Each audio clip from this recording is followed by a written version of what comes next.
Shunaqangi xotinlar borda, eridan so'roqsiz ish qiladi. Eridan so'ramasdan bir narsalar nasiyaga olib oladi, qarzga olib oladi.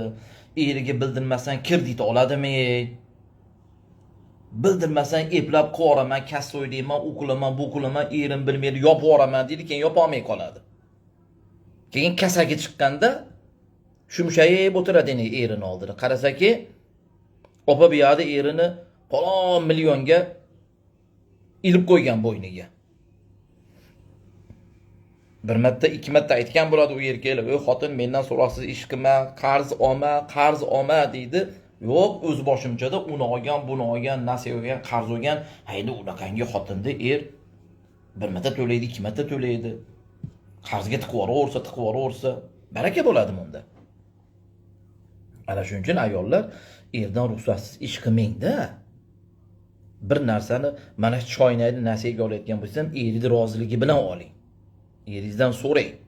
Dadasi shuni olsak maylimi? Qarzga beryapti, nasiyaga beryapti.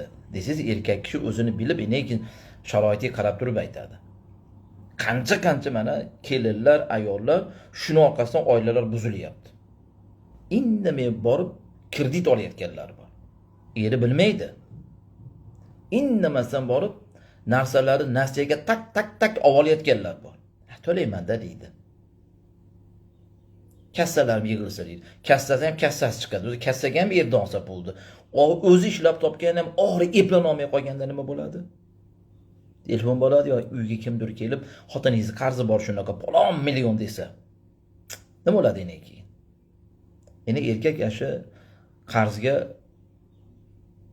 xotinni berib yuboradi endi keyin. Bor yo'q qolib o'zing to'laver deydi. Erdan so'ramasdan ish qilgan shuna qoladi. Erdan ruxsatsiz ayollar bitta cho'pni ham u yoqdan bu yoqqa qilmaylar.